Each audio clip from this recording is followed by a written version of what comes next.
Please subscribe and hit the bell icon to get the latest updates instantly.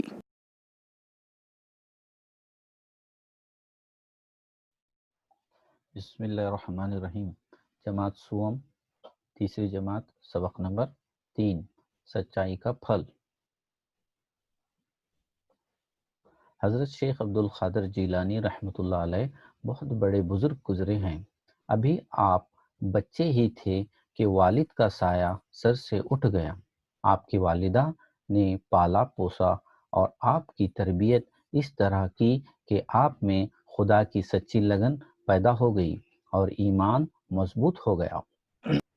آپ جہاں رہتے تھے وہاں کوئی بڑا مدرسہ نہیں تھا۔ تعلیم کے لیے اپنی ماں سے بغداد جانے کی اجازت مانگی۔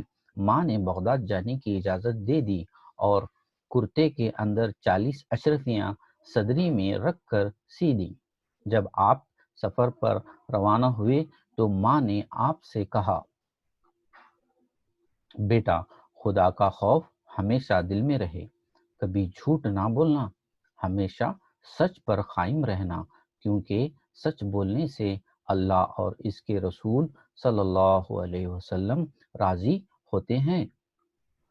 اس زمانے میں ریل، بس وغیرہ نہیں تھے۔ سفر کرنا ہوتا تو بہت سے لوگ مل کر ایک قافلہ بناتے اور پیدل، گھوڑوں یا اونٹوں پر چل پڑتے۔ آپ بھی ایک قافلے کے ساتھ ہو گئے۔ راستے میں ڈاکوؤں نے حملہ کر دیا۔ ایک ڈاکو آپ کے پاس آیا اور پوچھا، تمہارے پاس کیا ہے؟ آپ نے جواب دیا، میرے پاس کچھ اشرفیاں ہیں۔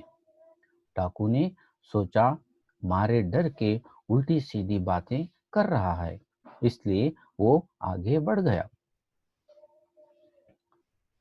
پھر ایک دوسرا ڈاکو آپ کے پاس آیا اور پوچھا، تمہارے پاس کیا ہے؟ آپ نے اسے بھی وہی جواب دیا۔ ڈاکو کی سمجھ میں کچھ نہ آیا، وہ آپ کو پکڑ کر اپنے سردار کے پاس لے گیا۔ آپ نے سردار کے پوچھنے پر بھی یہی جواب دیا۔ سردار نے ایک ڈاکو کی طرف اشارہ کیا۔ سردار کا اشارہ پا کر اس ڈاکو نے آپ کی تلاشی لی۔ سچ مچ آپ کے صدری میں اشرفیاں سلی ہوئی ملی۔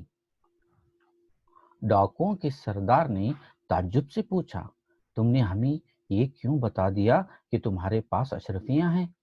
کیا تمہیں نہیں معلوم کہ ہم انہیں چھین لیں گے؟ آپ نے فرمایا، میری والدہ نے گھر سے نکلتے وقت نصیحت کی تھی کہ بیٹا، ہمیشہ خدا کا خوف دل میں رہے، کبھی جھوٹ نہ بولنا۔ یہ سن کر تمام ڈاکو حیرت میں پڑ گئے۔ اس سچائی کا ان پر زبردست اثر ہوا۔